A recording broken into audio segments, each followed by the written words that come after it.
A una semana, ya menos, de las elecciones PASO, Roger Fabre está con nosotros. ¿Cómo te va, Roger? Mariano, Muy buen día, días. buen comienzo de semana. Bien, bien. Bueno, qué movidito, ¿no? Los cierres, lo hablábamos con Mercedes. Las campañas que han variado muchísimo, ¿no? De aquel retorno a la democracia, de las elecciones posteriores, de ese contacto del político con la gente, con la militancia fundamentalmente, y ahora mucho más distante, ¿no? Sí, quizás que sea un momento complicado como para tratar de llegar a la gente con las campañas tradicionales. Sí. Y en eso, digamos, los dirigentes políticos... ¿Pero qué nació primero, el huevo o la gallina? Porque, digamos, también esa lejanía que se puede observar desde la demanda de la gente, desde la agenda de la política, de los tiempos de la política, podemos decir, bueno, pero esa distancia que están tomando, también las toman en las propuestas, las toman en las campañas.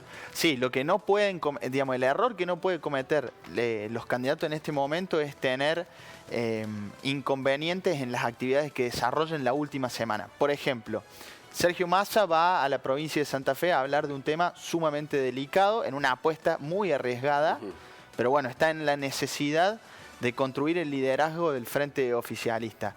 Patricia Bullrich se va a movilizar en algunas provincias en donde sabe o piensa que no puede llegar a no tener problemas, como pasó en la provincia de San Luis la semana pasada. Horacio Rodríguez Larreta, lo mismo. Sí, digamos, todos en su zona de confort. En su zona de confort, muy protegidos políticamente, sabiendo que lo que pase esta semana antes del jueves puede llegar a cambiar el resultado de las elecciones el día domingo, teniendo en cuenta que muchas veces la gente vota definiendo su voto o su sentido de pertenencia en las últimas horas, incluso en el cuarto oscuro. Y cada uno de los precandidatos intentando ver qué es lo que pasa con la asistencia, ¿no?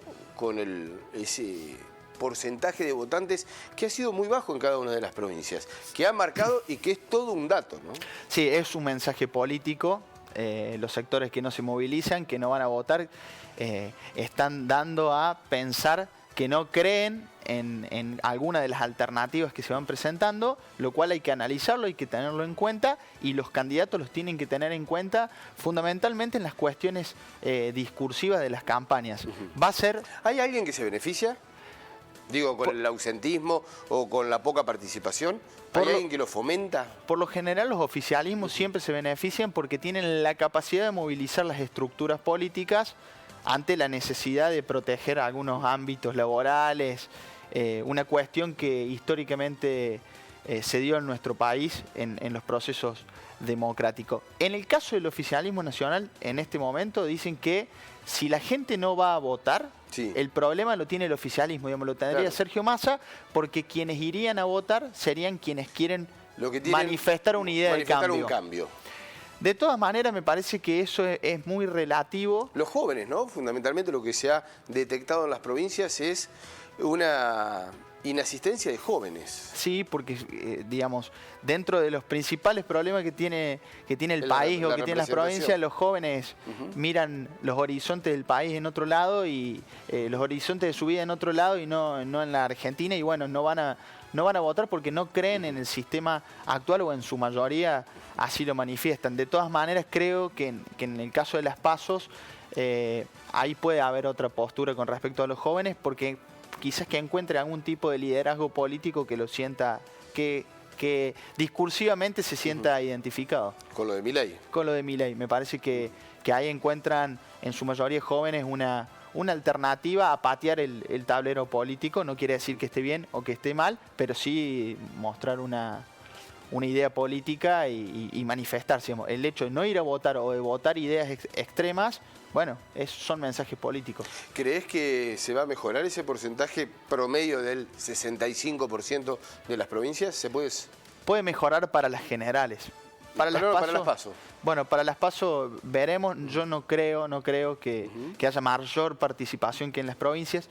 Sí, en las elecciones nacionales y en las elecciones locales la gente participa más que en las elecciones provinciales. Eso se ha dado históricamente porque tiene que ver con la cercanía que tiene el ciudadano para con su intendente, o de las cuestiones por ahí más macro de la economía o de la seguridad y de algunas cuestiones que hacen a votar a un presidente o a otro. Tenemos la posibilidad, nos van a confirmar desde control, de estar observando y viendo cómo se ha votado en las PASO anteriores con respecto a lo que son los números que se han votado en las provincias y ver si se puede mejorar. Sí. Para ver si podemos ir mejorando ese porcentaje, porque estamos hablando de un porcentaje muy, pero muy interesante hacia la baja. Permiso, me voy a correr porque quedamos aquí en una situación incómoda. Estamos con una participación histórica en las PASO de presidente, los resultados en el 2011, con un 78,67% de participación, Roger. 2011, 78,67%. Era las PASOs de Cristina Fernández, de Alfonsín, de Duhalde, bueno, y de Wiener, ¿no? Ampliamente ganada por el frente de Cristina Fernández de Kirchner y de Vudú. Que aquí, por lo que vemos, no había tanta, resolución de las PASO. No, pero sí, digamos, participó muchísima gente en una elección en donde afianzó en su mayoría el rumbo del gobierno. En este caso, el oficialismo lo tenía Cristina Fernández de Kirchner. En el 2015, en donde aquí sí había internas para definir Scioli y Zanini en la fórmula, Cambiemos con Macri, Carrizosa en aquel momento, y la participación de Massa y de la Sota, ¿no? En 2015. Participó el 74,91%. 74,91% allá en el 2015, que después termina, más allá de Scioli de ser el candidato más votado, termina perdiendo en la segunda vuelta allí. Y en el 2019 se aumentó ese porcentaje a un 76,4%, que es Fernández, con Cristina como vicepresidente, Alberto Fernández, Macri Pichetto, esta PASO que después generó una remontada y un número absolutamente distinto, sí, en lo que se fue dando posteriormente justamente con esta PASO que marcaba a Alberto Fernández como el gran candidato, pero después Macri y Pichetto que descontaron. Pero mirá los porcentajes que más allá de estos resultados es 78%, 67%, 74,91%, casi el 75%, y el 76,5%. ¿Ese porcentaje se puede definir? ¿Podrá estar presente en lo que venimos? Yo creo que en las PASO del día domingo, si el porcentaje supera el 70%, sí, es un buen número, teniendo en cuenta... Si estaríamos cerca del 2015, por ejemplo, porque están en un 74%. Teniendo en cuenta los resultados que venimos viendo en las provincias y también pensando que ese número generaría una tendencia a crecer para las elecciones generales. Entonces, creo que si el domingo se supera el 70%, es algo rescatable. ¿Y se podrá superar? Bueno. Ese es el punto, ¿no?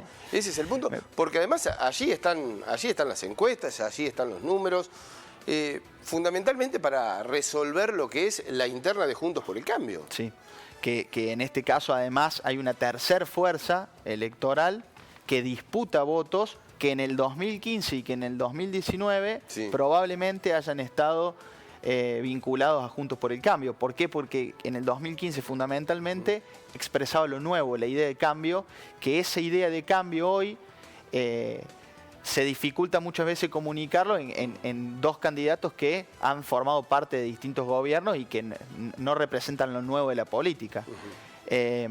Creo que, bueno, si se supera el 70%, repito, me parece que es una buena elección, viendo el antecedente inmediato que son las provincias. Y hacemos la pregunta, pero ya circunscribiéndonos solamente en Juntos por el Cambio. ¿Que se vote menos, favorece a Larreta o a Patricia Bullrich? Yo creo que el voto de Larreta es más un voto de una dirigencia política, de un sistema político tradicional. De estructura. ¿Hay más aparato con Larreta? Hay más aparato, fundamentalmente porque tiene el vínculo con la Unión Cívica Radical, orgánica. Hay otros radicales que acompañan a Patricia Bullrich. Pero dentro de la orgánica y el aparato está acompañado. Está con Horacio Rodríguez Larreta y el antecedente también de dirigentes que semanalmente se van sumando a esa fórmula. Esa catarata de dirigentes no es casual, ¿no? No. En contraposición a lo que dicen la mayoría de las encuestas. Las encuestas dicen que tiene más posibilidad de ganar las PASO Patricia Bullrich, pero los dirigentes se están sumando y encolumnando a Horacio Rodríguez Larreta teniendo en cuenta que la dirigencia política no da, por lo general no da pasos en falso en los armados políticos. Probablemente estén viendo algo que las encuestas no, o que pueda llegar a ser un factor sorpresa. No sería raro que las encuestas no lo vean, ¿no? Digo, en este momento de encuesta no sería para nada raro. No sería para nada raro porque el voto, digamos, es muy volátil, está muy fragmentada la sociedad y el domingo puede pasar cualquier cosa. Se dice, digamos, que puede ser Sergio Massa el candidato individualmente más votado. También se dice que Javier Milei puede ser. Lo que pasó con Scioli. Lo que pasó con Scioli. Entonces, me parece que puede pasar cualquier cosa, pero quien está armando el sistema político tradicional de la oposición es Horacio Rodríguez Larreta. Y bueno, ese es, digamos, un antecedente para tener en cuenta. Sos muy joven, pero ¿te gustaban más las campañas anteriores? Por supuesto, ¿lo has estudiado, lo has visto o estas más distantes? A mí me parece que estas campañas, por más de que constantemente se esté intentando acercar los dirigentes a la gente, es todo muy ficticio, todo muy armado, muy coacheado, bueno, en el mal sentido, digo, bueno, ¿no? Pero por ahí tenemos esta participación por eso, ¿no? Bueno, es como mucho maquillaje electoral. Se puede analizar. Decir tal cosa, no digas tal otra, tenés determinado costo político si cometés un error. Anda a tal región, no vayas a otra, cuando en realidad... Sean más genuinos. Sí. Sean un poquito más genuinos y más cerca de la gente. Me parece que por ahí puede llegar a estar. Gracias, Roger. Muchas gracias, Mariano. Nos vemos. Vamos a estar en esta semana, por supuesto. Una semana movida. Gracias como siempre. Y el domingo compartiendo lo que va a ser, por supuesto, una transmisión especial de Telediario para seguir las pasos. Bueno, muchas gracias y buena jornada. Hasta luego.